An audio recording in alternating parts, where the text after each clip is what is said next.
is up, and welcome back to the Open Your Own Door podcast. I'm your host, Paige Espey. Thank you so much for joining me today. I am holding my baby. I don't know. I always feel like I have to apologize for that. Like, I'm sorry that I'm holding my baby. You might hear baby noises, you might hear nursing noises, but I feel like so many of the people who listen to this show, you're either a mom or you're a woman or you have kids. And so I don't really have to apologize, but for whatever reason, I feel like I need to. So there is a baby on me right now. He is teething. He turned 4 months old over the weekend and he has cut his first tooth and I'm pretty sure he's got more coming in. My second little boy, he also cut his first teeth at 4 months. And so Hutch is no different. And so when I tell you I've been literally trying to get on this microphone the entire day, it's 3 o'clock where I'm at. And I've been trying my hardest to start this episode the entire day, but it's just like one thing after another. And he just wants to be on mama today. And I'm okay with that. So I'm holding him right here throughout this, probably throughout the entire episode. So today we are going to be talking about the 6 things that I would do if I wanted to start a side hustle, if I wanted to start a business, a small business, if I had a creative idea and you want to somewhat monetize it. These are the first 6 things that I would do. I have honestly kind of pondered these. I mean, there's a lot that goes into starting a business, but I think that's the problem. I think so many people get stuck in that analysis paralysis and they sit there and they ponder the ideas forever and they don't really know which steps to take first.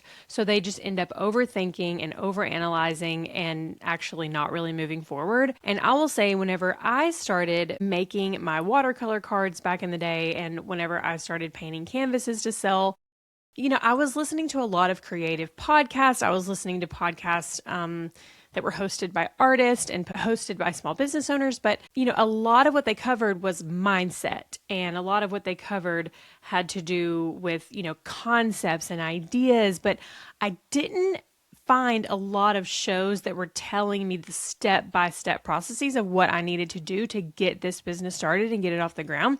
And so today I'm giving you what I wish I would have had 10 years ago. So that's what this episode is going to be. But first, I want to kind of give you guys an update. I want to sort of update you on where I'm at personally in my life because I am going through a huge pivot right now. And, I've been kind of downplaying it. I've been, kind of making it not seem like it's a big deal that I'm closing my storefront. And I don't want to harp on it and harp on it and harp on it because I definitely want to leave it in the past and move forward. But there are definitely so many lessons that I'm learning in this journey of shutting down a portion of my business and diving headfirst into a different part of my business. There's just so many lessons that I'm learning. There's so many, honestly, just like green flags along the way. And there's so many things that are happening to me that just validate my decision. And, if you're in a season where you're not sure if you should pivot, you're not sure if you should start that business or shut down that current business, or if you're in a season where you're just like, you're in between like almost like a life limbo. I feel like I have very much been in life limbo these past few months because we had Hutch back in October. And ever since then, I have been just completely revamping my life. I've been revamping my schedule. I've been revamping my childcare. I have been revamping what I do to make money. It's just everything. Literally everything has just changed over the past couple months for me. And, where I do want to just, full speed ahead, move forward, I still want to be able to bring you along the journey and teach you and show you what I'm going through in the moment. So as of right now, we decided to close my store and I had my last full day at the store on Valentine's Day, which was like a couple weeks ago, 2 weeks ago, maybe. Something that has been a little wild and something that I was kind of unexpected whenever I decided to shut down this retail space is a lot of people are coming at me every single day. I don't want to say like wanting something or needing something. I don't want to give it a negative connotation, but people are messaging me every single day asking me to do jobs for them or asking me if I'm interested in a certain type of job. I'm not kidding. Like, I wish I could show you guys my phone, the amount of people who are reaching out to me saying, Okay, and this little comment does kind of get under my skin when they say, "Hey, since you're not working anymore, would you be interested in doing XYZ for us?" Or, "Hey, since you're not working anymore, have you thought about doing this? Since you're not working anymore." And I'm like, "Okay, hold up. First off, first off, have you ever had three kids? Have you ever like if you don't have three children, like respectfully, please don't come to me and say, since you're not working anymore. Because having three kids is a lot of work. Having three kids is literally a full time job in itself, period, full stop. Having three kids has rocked my actual entire world, and it is a job, and it does keep you busy. And anybody who says that stay at home moms do not work, that is false. That is false. I'm also learning a lot about the stay-at-home mom world because, like I said, I think I've told you on previous episodes, but I have kids with me. I have a child with me at least every single day because I have Hutch with me 24/7. But I have kids with me every day of the week except for Tuesday, and I'm very, very, very strict about that. Tuesdays are the days that I record this podcast. And today, it's literally been one thing after another because we had a contractor come here this morning to hang some shelves in our kitchen, which I cannot wait to tell you guys about that. If you are kind of a longtime follower, you know the drama that has gone down with my kitchen shelves over the past few years. But we finally got some installed today, and I'm so pumped about them. Anyways, the contractor was here this morning, and then I have a teething 4-month-old baby. So getting on this microphone today was hard. It was so hard to just like carve out the time, get in the shower, straighten the hair, put the makeup on. Like today was really hard, but I am prioritizing this podcast. This podcast is my priority right now. And that just goes to show, if you are serious about something, if you want to start something, what you give energy to will grow. And I really want this podcast to grow. I'm enjoying the conversations that I'm having with people weekly, not on the podcast, but in person when I see people, the conversations that are sparked because of what I'm talking about on the podcast. I don't know how to explain it. It gives me life. It makes me feel like this is my purpose. This is my calling. This is what I'm supposed to be doing in this life. And it just makes me overall feel really, really fulfilled. But anyway, so on Tuesdays, that's what I'm dedicating my time to. And in the past couple weeks, I've had a lot of people reach out to me asking me to do other things, which again, I do not want it to sound like I'm complaining about it or it's a negative thing, because I am so blessed and so grateful and thankful that people think I am capable of these jobs that they're offering me. But I recently had someone reach out and ask me to teach a social media class to a large group of women. I recently had someone reach out and ask me if I would completely take over their social media for their company, for their business. And some of these things I am having to say no to because I have to be very, very, very picky with what I say yes to right now because I have kids with me all the time. But that's such the beauty of being a mom and being home with my kids a little bit more, is that whenever I do have time to work, it is not on things that I don't want to be doing. I am not spending my times on jobs that I don't really want to be doing or that don't feel aligned or that don't fit with the vision of who I want to become and what I want to be doing in the future. I have had a lot of people reach out to me asking me about design services. I've had a lot of people in my DMs asking me about one-on-one phone calls, because I don't know if you follow me on Instagram, you know that a couple weeks ago I was offering free one-on-one phone calls to anyone who wanted to just get on the phone and chat about their ideas, chat about a small business idea that they might have, a creative idea that they might have. A lot of people who benefit from my one-on-one phone calls are women who are interested in reselling vintage, just because I resold vintage for 7 years, so I know a lot about it, and reselling is getting really popular right now. Like, I feel like it's growing in popularity even more so than it has been for the past 7 years, just with like all these apps that are popping up like Whatnot, Poshmark. It's like people are learning that they can buy things at Goodwill and turn them around and make a profit online. And I mean, it's almost like the best kept secret is out right now. But I am personally not interested in reselling vintage right now in this season of my life. But that doesn't mean that I don't have the knowledge behind it and that I don't know how to do it, because I definitely know how to do it. So I've had a lot of people reaching out to me, asking me about one-on-one phone calls which if you are interested in a one-on-one phone call with me, please shoot me a message. I don't have a button on my website right now or anything that says like, book a call with me. But if you are interested in a call with me, just shoot me a message and we will figure something out. It's not something that I advertise a lot right now because I have children with me all the time. Also, if you get on a phone call with me, I will likely have children in the background. I'm obviously going to respect your time. And if my kids are just bouncing off the walls out, I'm obviously going to respect your time. It's definitely not going to be on a day where I have my 2-year-old with me. I will just say that. It'll be on a day where I have Hutch with me, my baby, and my 5-year-old because it is a little bit easier for me to talk on the phone with just them. What else? People have also, I've had a lot of emails, a lot of messages, people sending me things to share on my Instagram, which is something that I kind of expected, but kind of didn't expect. So, I had mentioned in previous episodes that, I'm not really sure if in this pivotal season, if I want to become like a full-blown influencer. I'm just not really sure if that is where I want all of this to go. But, I have a lot of friends who own small businesses. I have a lot of friends who own boutiques. If they want to give me clothing and they want me to share it on my Instagram to build up their sales and to get more traffic to their website, I am more than happy to do that for them.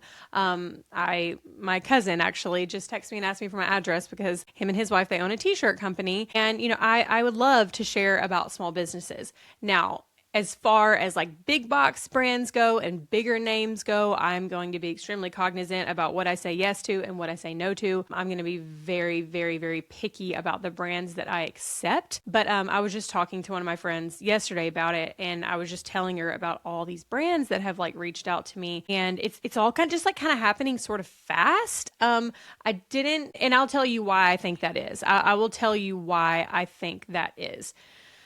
So, in previous episodes, when I have talked about how I felt like the storefront was holding me back in a lot of ways, this is one tiny example of how I feel like the storefront was keeping me playing small, and it was keeping me from stepping into roles that feel a little bit more aligned and also might possibly make me more money down the line.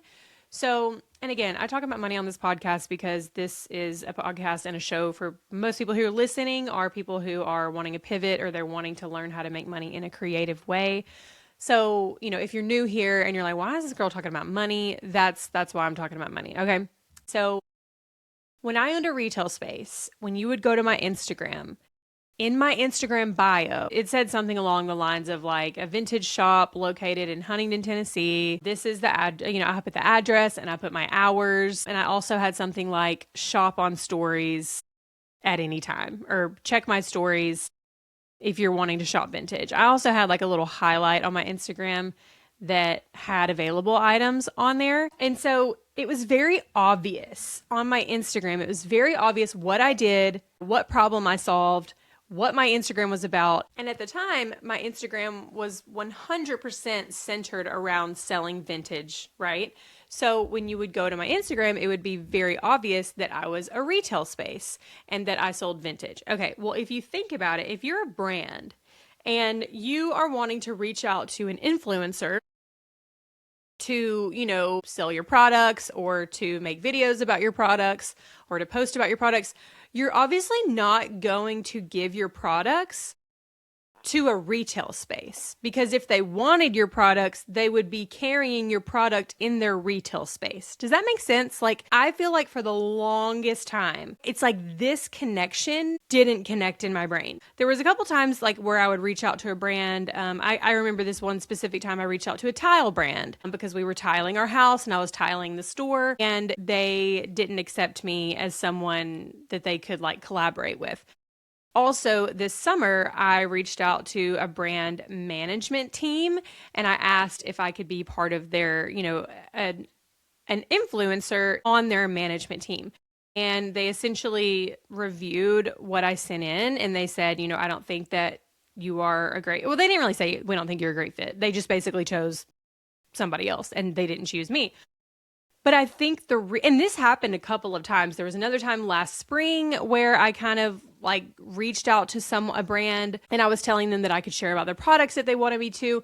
But I think once they saw my Instagram and they realized that I was a retail space, then they did not want to give me the products to share about them. Because again, if I'm a retail space, why would they be treating me like an influencer? Does that make sense? Like I know that this has got to be clicking for some of you guys.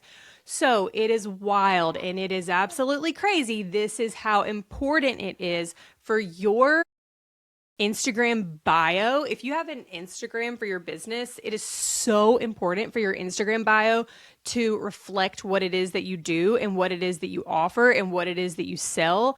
Because all of these brands, they were looking at my Instagram and seeing that I was a retail space. So immediately they were like, no, we're good. We'll go to somebody who's actually an influencer, right?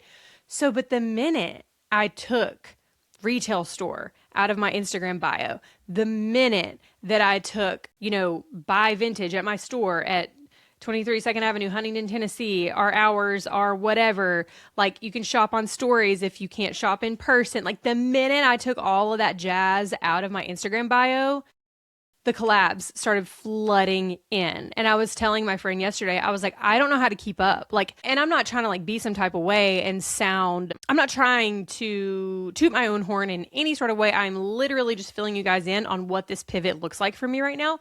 So the minute that I took out of my Instagram bio that I was a retail space, that's when brands started reaching out. And like just today, I had a furniture brand reach out to me and ask if I wanted to collab with them. They would send me some outdoor furniture, whatever. And it's like, wow, that just goes to show how really important your Instagram bio is, because it is so true that once I made that one little change, then I was viewed as someone who would share about a product. So anyways, we're going to get a little bit into an Instagram bio here in a little while, because I know a lot of you out there who are wanting to start creative small businesses, you might not know what to actually put in your Instagram bio. I get that question a lot. What do I even put in my Instagram bio if I want to have an Instagram for my creative business? So anyways, I've been asked to teach social media classes, one-on-one phone calls. I've also been asked by a couple people to like start selling supplements here and there. And right now, that's not something that I'm going to dabble in, because I feel like that would just be really confusing to my audience at this point. I feel like I'm very like ADHD squirrel brain. I have a lot of ideas and a lot of hopes and dreams and plans, and I just cannot execute them right now because I have children with me 24/7. But I have 1,000,001 ideas, and I just log them in my phone and I get to them when I can. In this season of my life, having babies, it is hard for me to get to all of my ideas, but the time that I do have, again, I am very, very, very protective of that time, and it forces me to be laser focused on the projects that I actually want to move forward with. But anyway, that's just a little update of how this pivot is going right now. Basically, I don't really know exactly. I mean, I know what I'm doing, but it can be hard. And it can be very tempting when I get messages left and right of people like flashing these like shiny objects in my face and flashing these really cool opportunities in my face. But I have to really like center myself and come home to myself and think, is this aligned with where I want to go? Is this aligned with the type of person and business owner that I want to be? And if it's a no, then I have to tell that person no. And if you are someone who has reached out to me in the past month or the past 2 months, if I've said no to you, it's not a reflection of you or your business, or it's not a reflection of you or your personality or anything like that. It is strictly because I am only saying yes to the things that are 100% in line with where I want my business to go. Anyways, so now that I've gotten all of that off my chest, we're going to dive into the 6 things that I would do if I was going to start a creative small business right now. These are the first 6 things that you need to do. So number 1 And the reason that this is number one is because if you don't do this one step first, your foundation is going to be off. This has to happen first, okay? I know my baby is talking right now. The very first thing that you have to do before you start a business is to regulate your nervous system. Now, I know a lot of you are probably rolling your eyes and thinking, oh my gosh, like here she goes talking about mindset stuff. But you guys, mindset is so important. It is literally the basis of everything that you do in your business, and regulating your nervous system should be your top priority. Because if you are operating a business with a dysregulated nervous system, everything is going to be off. Every interaction that you have is going to be off. Every sale that you have is going to be off. Every relationship, every, professional relationship that you have is not going to feel right. You have to regulate your nervous system first. And this is something that you really have to do almost every single day. I've mentioned it in previous podcasts, but if you're not doing mental health walks, I highly encourage those, whether with a phone or without a phone, listening to a podcast or walking in silence. Walking is a wonderful way to regulate your nervous system, mainly because when you walk, your body is right foot, left foot, right foot, left foot, right foot, left foot. It is a repetitive motion that your body is engaging with.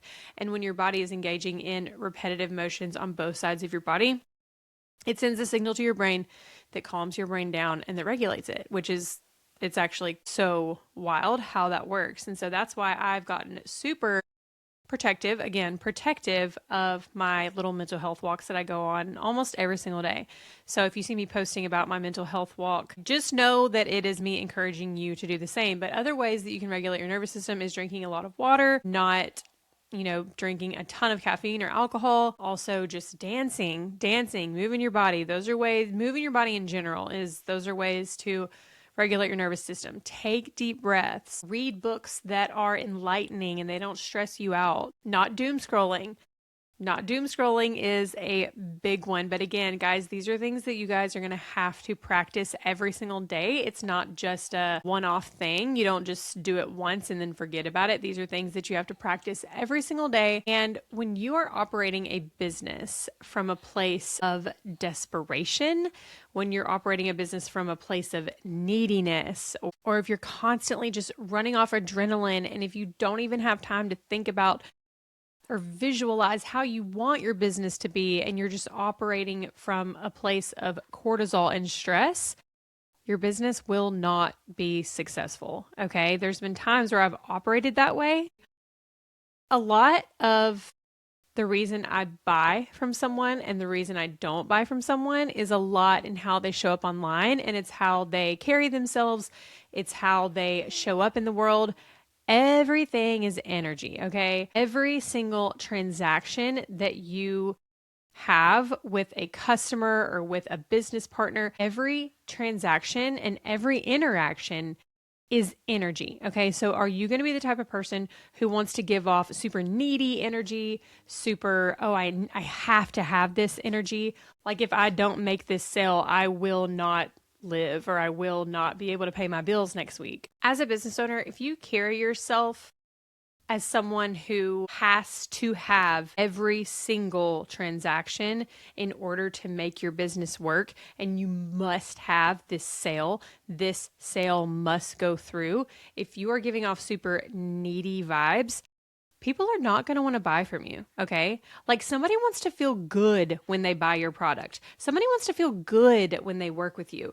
They want you to provide them with an experience that makes their life better.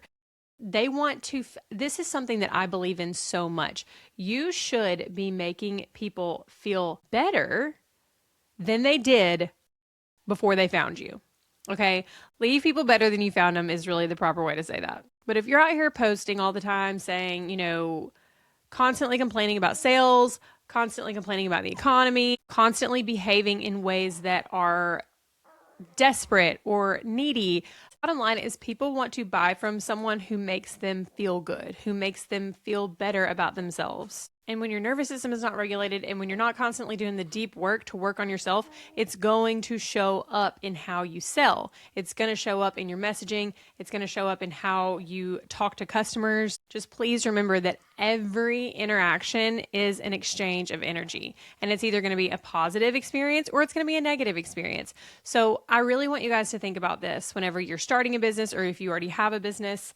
Yes, energy. Yes, energy. And the type of energy that you want to carry when you own a business is someone who absolutely loves what they do, someone who is obsessed with what they do. They would do it all day long, no questions asked. Even if they didn't get paid for it, it's still something that they would be doing regardless. Yes, energy is dealing with someone who is friendly. You don't act like your customers are a huge inconvenience to you every time somebody messages you about something or wants to ask a question. It's like you have to be friendly to them and you have to show them that you appreciate them. You can't just constantly act like you're annoyed by your customers. Again, if your nervous system is regulated, you're not going to act annoyed by your customers. People also want to buy from business owners who feel grounded and they feel safe and they feel like someone that they actually want to hang out with. You know, in today's economy, there's so many businesses out there online that you can buy from. So people want to buy from someone that they know and that they like and that they trust. And so if your customer doesn't know you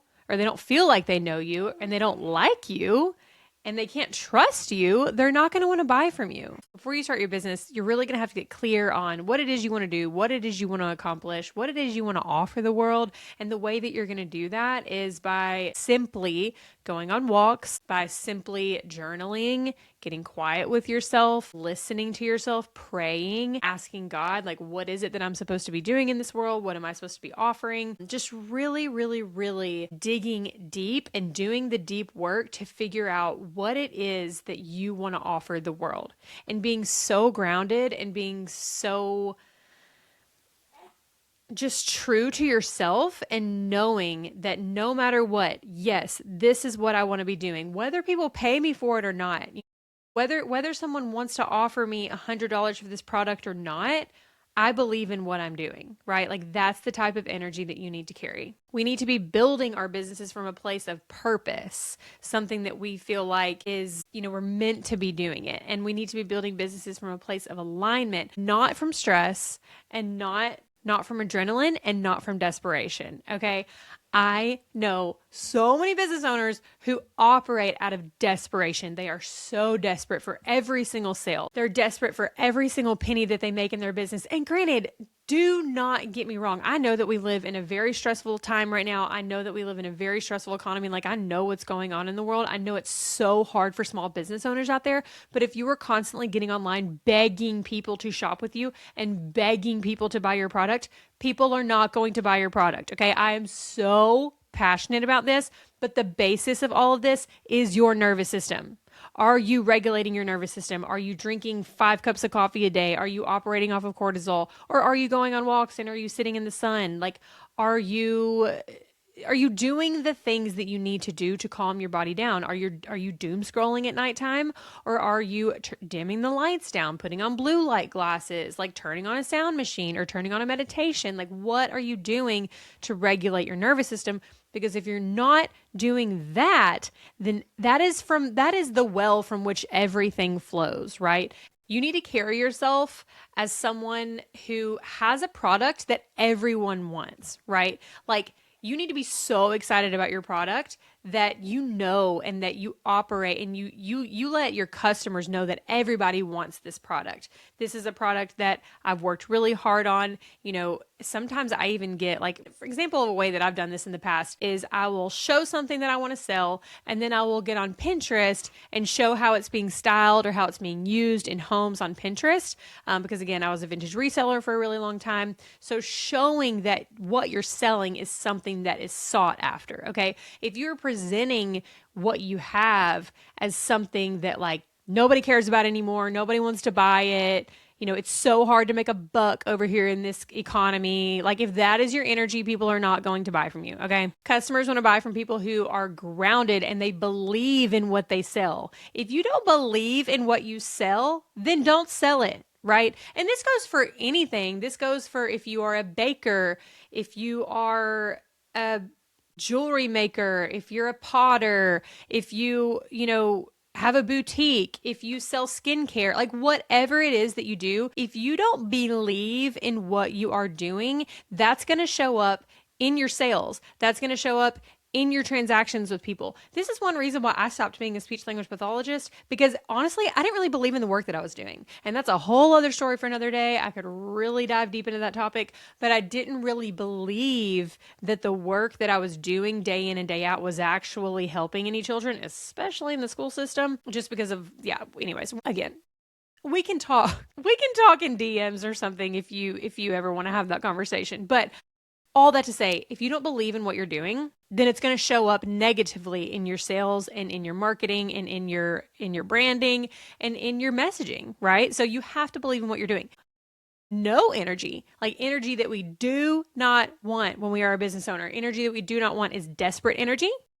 If you are giving off the vibes like, if I don't make this one sale tonight, like I'm not going to be able to pay my water bill. Okay. If you are giving off that energy, people are likely not going to buy from you.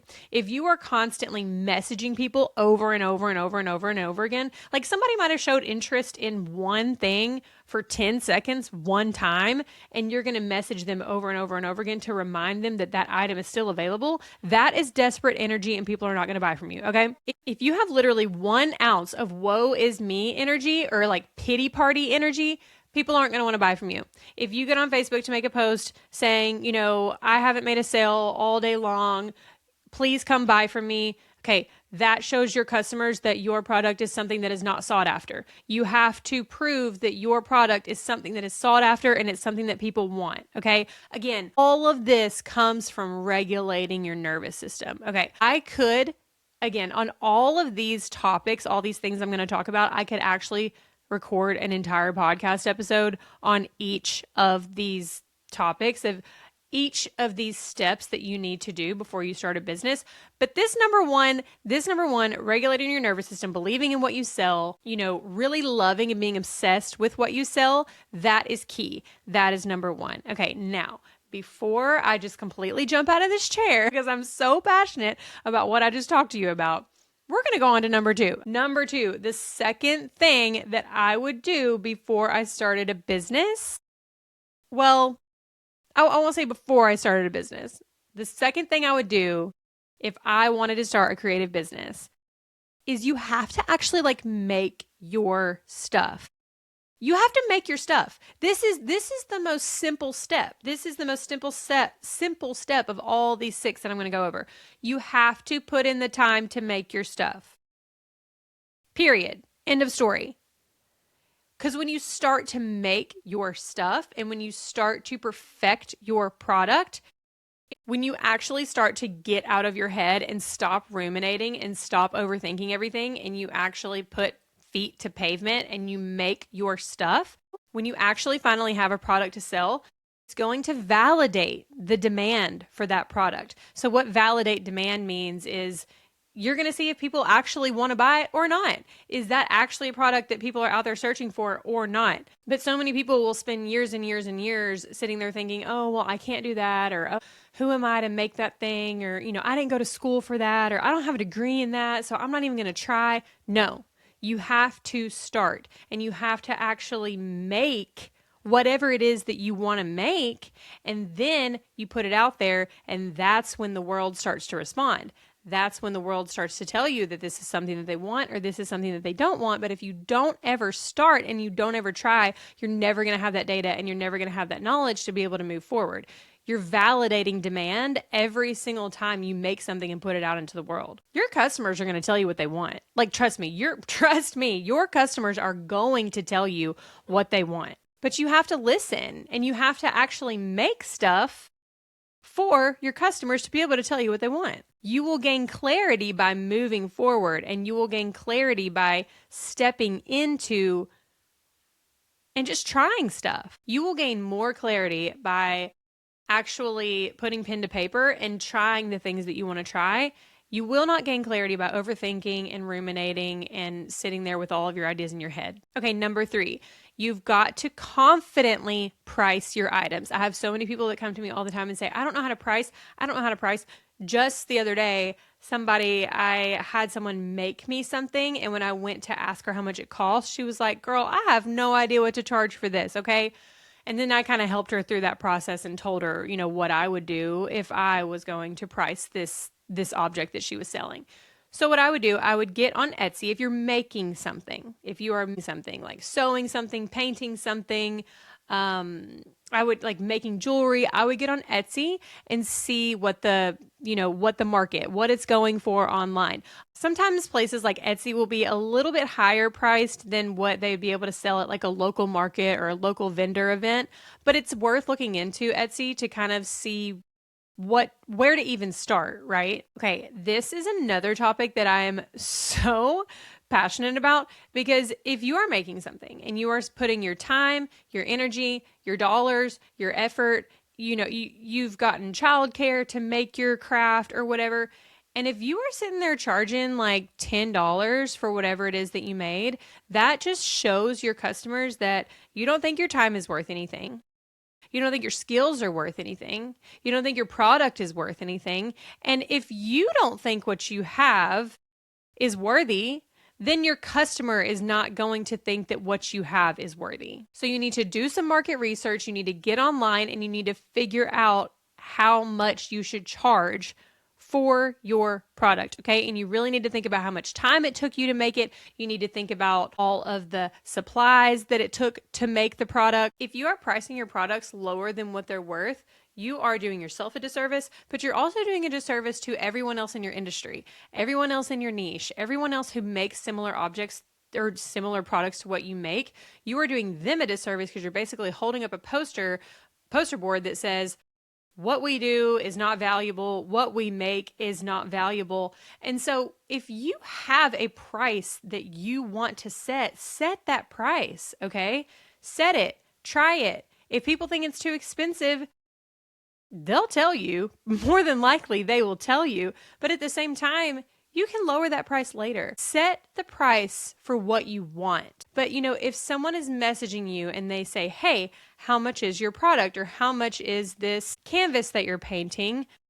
And you say something like, well, I don't really know what to price it. And, online I saw that they were going for 200, but don't worry about paying me 200. Like, I'll just take $100. No worries. That is low energy behavior, low vibe behavior. Okay. People have to see that what you have to offer is valuable. And if you are constantly pricing yourself too low, people are not going to see that it's valuable. And it's also a slap in the face to all the people out there who are creating similar products to yours. And you don't want to be that person who is over here undercutting people and charging way less for things than what your competitors are charging. To me, it shows that you don't value your time, you don't value your energy, and you don't value the product that you've made. Now, one reason that I like to pick the price that I want to pick and I actually stick with that price and I roll with that price is because it cuts out the low-hanging fruit, okay? If you are new to business or if you are new to creating things and selling things, let me just give you a little tip. Let me let you in on a little secret. The people who are going to be the hardest customers to deal with and the people who are going to want and need so much from you and they are going to be very demanding and very pushy, those are and very difficult to work with. Those are the people that are going to want the lowest price possible, okay? People who are going to try to ask you for discounts, people who are going to try to get you to lower your price, those are the customers and those are the people that are going to always give you the hardest time. So for example, when I offer design services, right? I go in and I essentially will do a makeover for an entire room in someone's house, okay? Back in the day, when I first started doing that, I charged like $400 a room. That's literally nothing. Like that is literally nothing. That was me holding up a poster saying that I don't value my time, I don't value my energy, and I don't value the work that I'm offering, okay? I don't value my skills. That is what I was doing when I charged $400 per room. Now I charge $1,500 per room, and a lot of people think that's too expensive, okay? So a lot of people will message me and say, hey, I'm interested in you doing my daughter's room. Can you shoot me your price guide? I will shoot them my price guide. And a lot of times I don't even hear back. But you know what that means? That means that people who don't want to pay, people who think that's too expensive, that's great. I have cut out the lowest hanging fruit, okay? I have cut out the people who don't think that what I do is valuable. I have cut out the people who will probably give me a hard time all throughout the design process, okay? I've had to fire people before because they pay me up front for the design fee, but then all throughout the process, they're questioning every little thing I buy. They are wanting, they're wanting things for cheaper. They're wanting to question every design decision that I make. There are people who are giving me a hard time throughout the design process, but they're also the people who want the stuff the cheapest, okay? That is honestly how it works 99% of the time. So whenever you actually price yourself the way you want to price yourself and you confidently shoot somebody your pricing guide, or you confidently shoot somebody your price for your item, if they want it, they're going to buy it. If they don't want it, they're not going to buy it. Don't play small. Don't play small. Don't play small to make other people feel comfortable, okay? Because there's a buyer at every price. That is another lesson that I have learned. There is always a buyer at every price.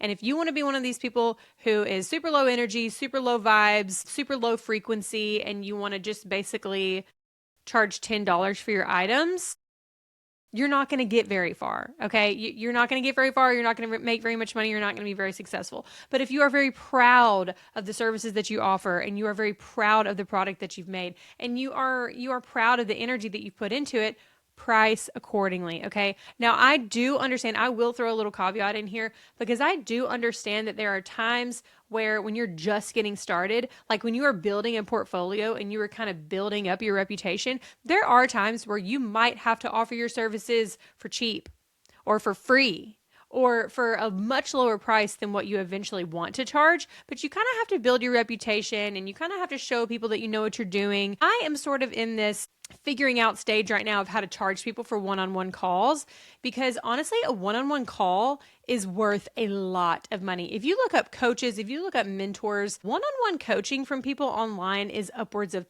thousands and thousands and thousands of dollars, okay? But people don't realize that. A lot of people don't really realize that. And so right now, but I'm dipping my toe into this space. And so, I don't feel like right now I can charge thousands of dollars because this is very new to me.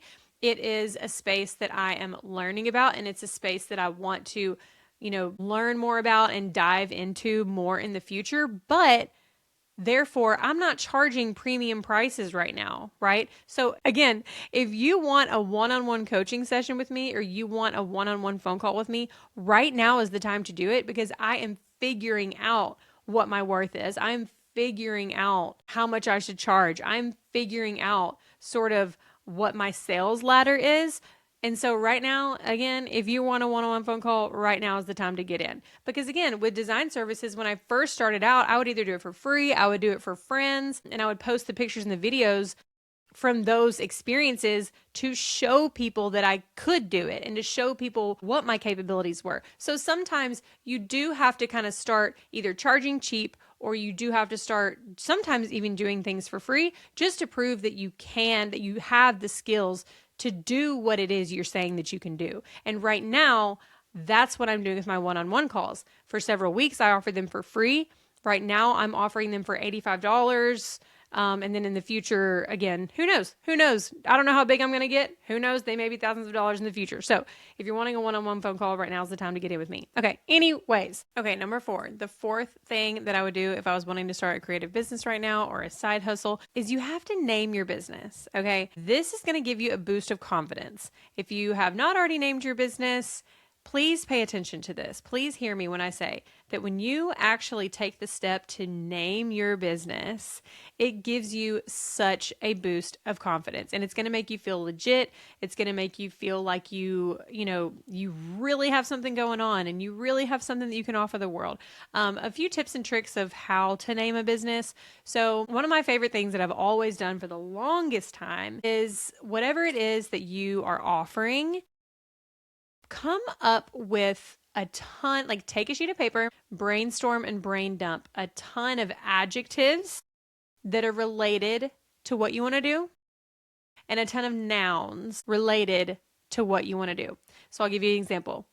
This was several years ago. My sister-in-law was naming her plant business. So she wanted to sell indoor plants. At the time, it was just an indoor plant store, but now she does like florals and she does floral design. I mean, it's crazy like how talented she is. But when she was naming this business, she was like, I mean, I want it to have something to do with houseplants, but I don't really know where to start. And so I told her to do this thing. I told her to list out a ton of adjectives that have to do with plants and a ton of nouns that have to do with plants. And what we ended up coming up with was wild roots.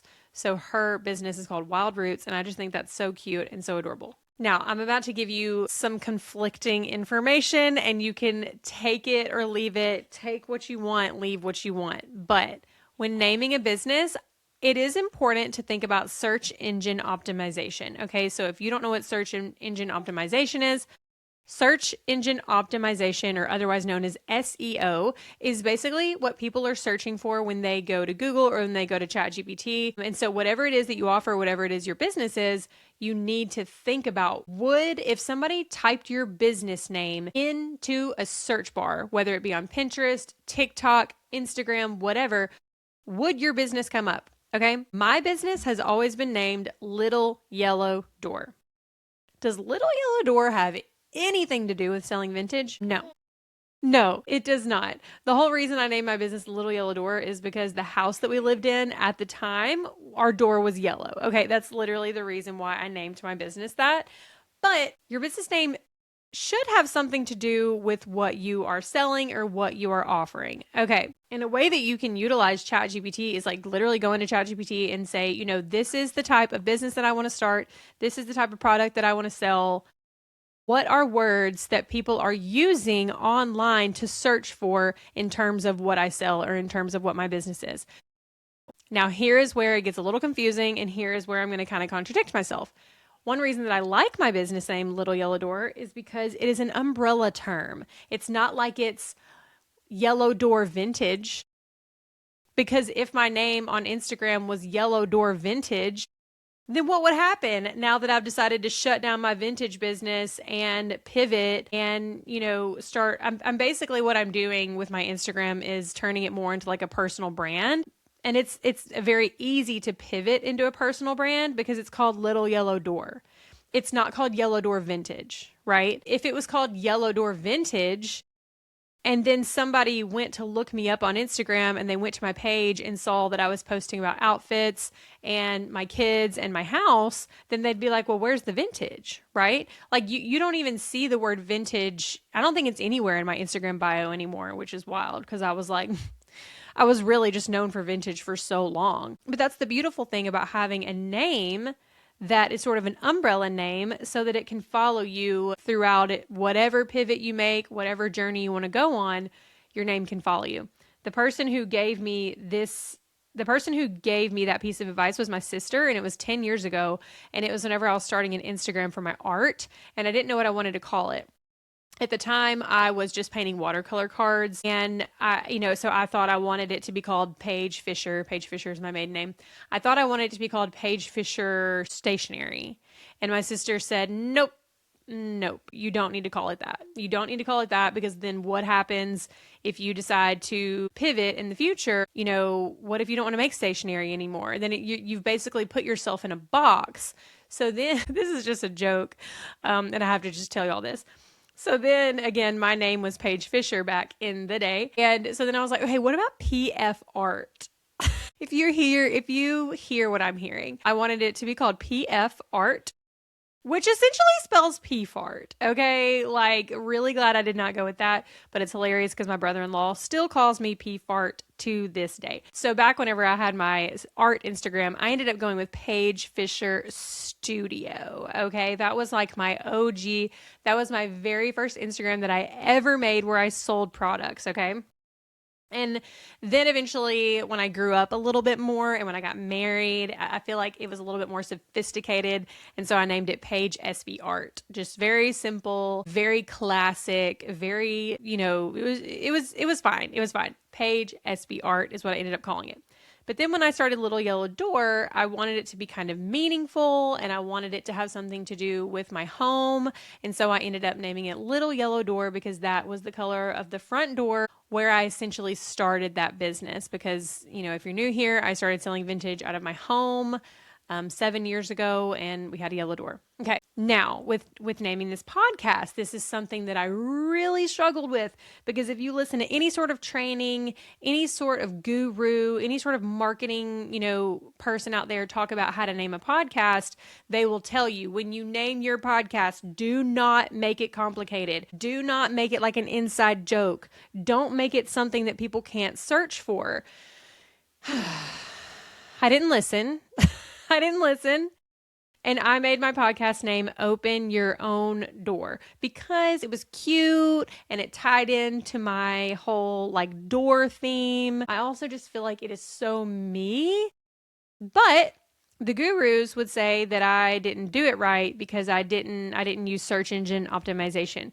Basically, like, you're supposed to name your podcast whatever it is your podcast is talking about. And so for me, I feel like for the most part, I'm teaching creatives how to run a business, or I'm teaching creative people how to make money, So like my podcast should probably be called How to Make Money as a Creative Person, or it should be called something like the Creative Business Plan, Creative Person Business Plan. Like, again, it should be called something really basic and boring and very simple so that it shows up in searches. That's the whole idea. That's the whole reason that you take SEO or search engine optimization into consideration whenever you're naming a business.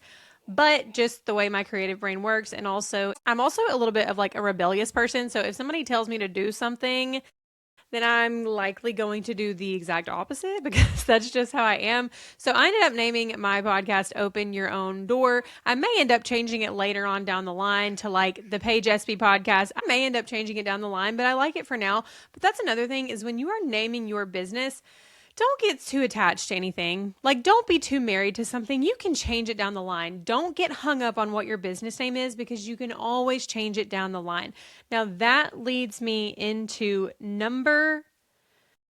going to go on and do this one for number 6. Number 6 is get an LLC or a business license. Okay. Now, you need to be doing step number 2 first before you do this step. You need to be actually making your stuff, okay? Again, I'm not a legal person. I'm not a lawyer. I am not a legal person. Maybe don't take legal advice from me. But if you don't validate your idea first and you don't start making your stuff first, then how are you going to know if you can actually make a business out of it? Okay. People ask me this all the time. They're like, do I need to get an LLC first, or do I need to like sell my stuff first? And again, like, I should tell you, go get an LLC first. Get an LLC first, because that is the legal, correct, right answer. Okay. Get an LLC first, but also you kind of have to figure out if people even want your product before you make a business. Does that make sense? So anyways, you can take this or leave this, take it or leave it, but you do need to get an LLC and you do need to get a business license of some sort. Literally what I did when I started, I went to my county clerk and I said, hey, this is the type of business that I'm wanting to start. This is my name. Like, what do I need to do? What paperwork do I need to fill out? And so when I first started, this is back again in my art days when I was doing my watercolor cards, I told her how much money I was making, in general, how much money I was sort of making with this business. And so she gave me a minimal income license, which was basically if you're making $10,000 or less. So I had that license for a little while, and then I eventually went back and I upped that. I can't remember exactly what the next one is called, but it's whatever the next level up is. But then, not extremely too long ago, I ended up just getting, nixing all that and getting an LLC. So the reason I brought that up with naming your business is because, again, don't stress too much about the name. If you get an LLC, you can always, you don't always have to operate under that name. If you go to sign checks, you can write DBA, you can write doing business as. So don't stress out too much about the name of your business and don't let it hang you up, because whatever you register, your LLC as, it doesn't necessarily have to be the first name that you picked, okay? Now, as far as legal stuff goes and LLC goes, I would literally maybe even go to chat. I would literally go to ChatGPT and say, hey, I'm wanting to start this kind of business. What all do I need? Okay. Go to your county clerk, ask an accountant, ask someone who is a lot more versed in this information than me. But all I'm telling you right now is that you need an LLC strictly for protection. Okay. If anything, it's for protection. Okay. And then the last thing that I would do if I was starting a creative business right now is I would pick one platform and I would start posting on that platform. Now, if you're not sure what a platform is like Instagram, TikTok, Facebook, email. Pick one and get really, really, really good at it. And then once you pick one platform and you go all in on that platform and you start making sales on that platform, then you can add in other platforms as you go. I am obviously a big Instagram girl. I kind of chose Instagram from day one and I have run with it. I hate Facebook. I actually started a Facebook group for this podcast, and y'all, I think I've posted in it like 1 or 2 times. My body, I just cannot bring myself to post on Facebook or in Facebook or whatever. Like I struggle with it. So again, I don't even know if I'm going to keep that Facebook group up. I don't know. Part of me wants to just close it because I know how I am with Facebook. So use this as a lesson. Go with the platform that you feel the most comfortable with and go with the platform that you actually use the most. I don't use Facebook that much, so it wasn't super smart for me to make a Facebook group for this podcast because I don't get on Facebook a lot and I don't post on Facebook a lot. So pick one platform, get really good at it, and then you can add in other platforms later. It can be really overwhelming if you sit there and think, oh, well, I have to build an Instagram and then I've got to learn how to grow on Facebook and then I've also got to build an email list, because it can get really overwhelming and confusing whenever you're trying to learn every single platform. So, I would just pick one and I would run with it for a little while, see how it makes you feel. You can kind of master that platform and then later on you can add other platforms if it feels aligned. I don't know if Facebook is ever going to feel aligned for me. So again, I don't know if I'm going to continue posting there. Okay, if you do decide to build an Instagram, I am going to give you some tips on how to build up your Instagram bio and what exactly you need to be putting in your bio. So obviously you're going to have the name of your business, whatever business name you decide on. Also on Instagram, you can always change this later. Like you can always change the name of your business later if you really, really want to. Like right now, I could change Little Yellow Door if I really wanted to, but right now, I'm planning on keeping it for the foreseeable future. In your Instagram bio, number one, you need to have who it is that you want to attract or the type of person that you want to attract. So if you look at my Open Your Own Door podcast, I think I have something along the lines of helping scattered creatives gain clarity and move forward with ideas. So it tells who I'm serving and what problem I'm solving for them. Whenever my Little Yellow Door account was strictly a vintage business account, confused buyers do not buy. And so you have to very much be able to be straightforward in your bio, and people need to be able to go to your bio, go to your Instagram page and go to your bio and be able to tell within the first 3 seconds what it is, what you sell, who you are, what you offer, and if you are the right fit for them. And that's something that I want you guys to remember is confused buyers don't buy. If you are selling a physical product, you need to tell your customers what it is you sell, how they can obtain it, and then the very last step is a call to action, so a CTA.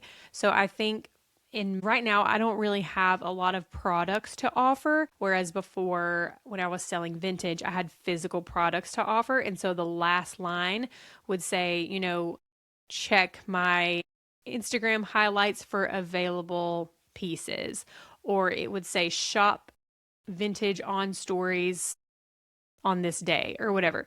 You have to tell your customers where to go to buy your item. They have to know what to do. They need a next step.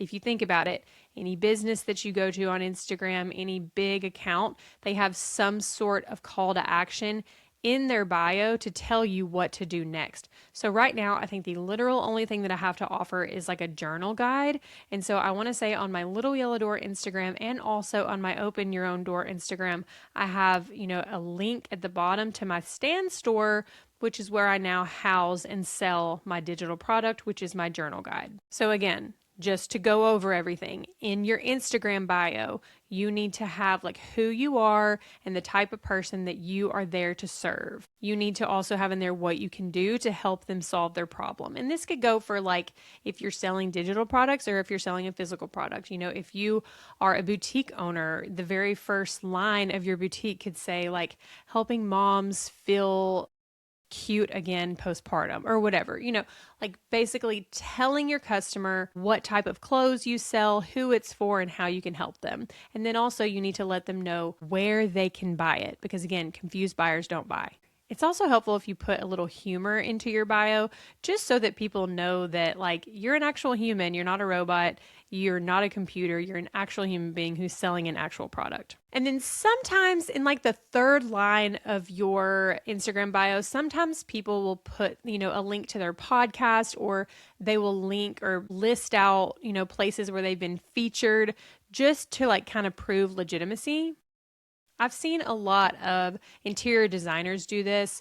They'll say, like featured in Arc Digest or featured in whatever magazine just to prove that they are legitimate. Okay, and then the very, very, very last step, this is what I would do if I was starting a creative small business, is I would open a separate bank account for your business.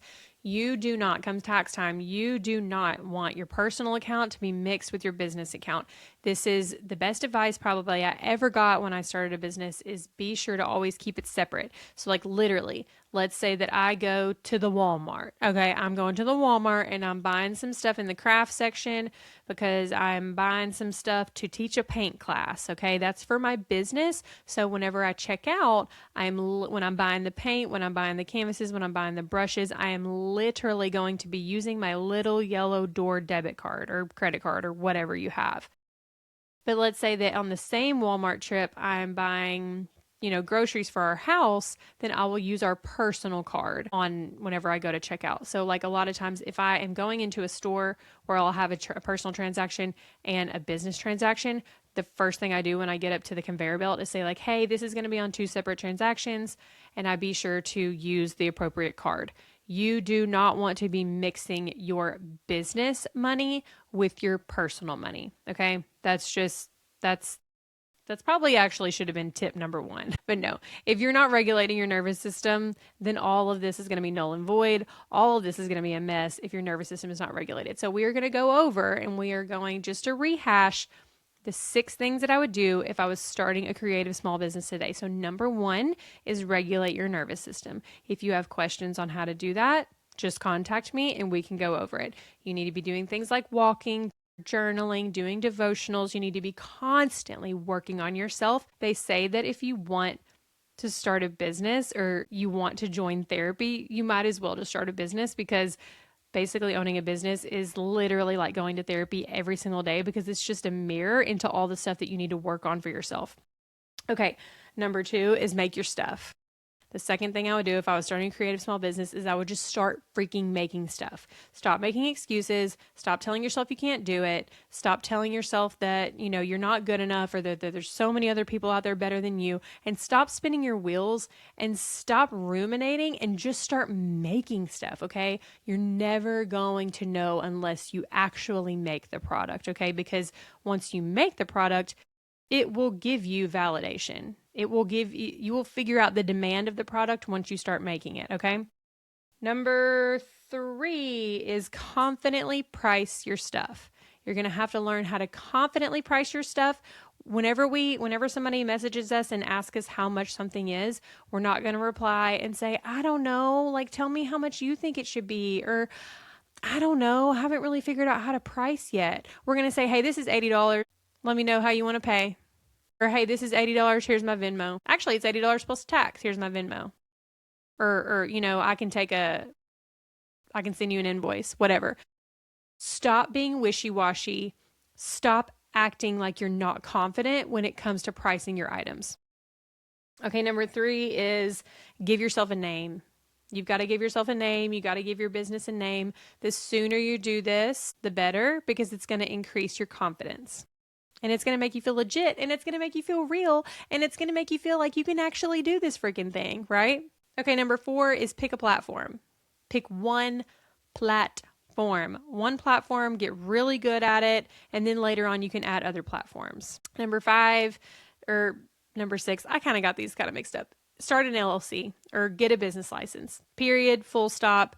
You need that for legal reasons. You need that for protection reasons. Just don't put it off. Don't put this off. Go on and do it. And another thing that you don't need to put off is the last step, and that is getting a separate bank account for your business. Do not put this off, because come tax time, you're going to wish that you had one account for business and one account for personal. I also just want to say, you guys, that this episode, I ended up editing it down a lot because this baby is teething, and I was up and down, up and down, up and down like 400 times throughout this episode. So again, I will always thank you guys for listening, because I know that I'm starting this podcast in an insane season of my life where I have a baby, I have a 4-month-old, I have a 2-year-old, and I have a 5-year-old. Luckily, most of the time on recording days, the older 2 are elsewhere, but right now I'm still exclusively breastfeeding, and so my baby is with me 24/7. We've not even tried to give him a bottle yet, so maybe one day I'll be able to record these without this baby here attached to me, but for right now, I just thank you so much for listening. I hope you found something helpful. I hope the edits make sense, because truly, truly, this baby was crying, nursing, talking, rolling over, teething, like mouthing. Like, I mean, literally, he was a little wild in this episode, but that's okay, because he's 4 months old and this time is not going to last forever. If you found anything in this episode helpful, or you found anything in this episode valuable, please share it with a friend. Please share it with someone who is wanting to start a creative small business or wanting to start a side hustle. I do not ever want you guys to think that I'm just pressuring you to like quit your 9-to-5 or quit your job. That's not what I'm here to do. I am here to educate and inspire people who are wanting to do the things that I've done in the past, which is make art for a living, sell vintage for a living, start a small business. I'm not here preaching at you and telling you to go quit your jobs. That's not what I'm doing. I could do a whole nother episode on that. Y'all, most of the time when I mention things on this podcast, it's like one rabbit hole leads to another, and I could talk about this type of stuff forever. I could talk about this stuff forever. So if you ever have a question, shoot me a DM. I will likely answer it. I use my Little Yellow Door Instagram a lot more than I use my @Open Your Own Door podcast Instagram. I'm wanting to change that. I'm wanting to start posting more on the Open Your Own Door podcast one. But if you ever have a message, just shoot me a message over on Little Yellow Door. Thank you so much for listening. It has been a whirlwind of an episode, very up and down with this baby, but I cannot thank you enough for being here. Please leave me a review. Please share it with a friend. You have no idea how much it helps me. And I just thank you so, so, so much for being here every week. So I will talk to you guys next week. Thank you. Love you. Bye.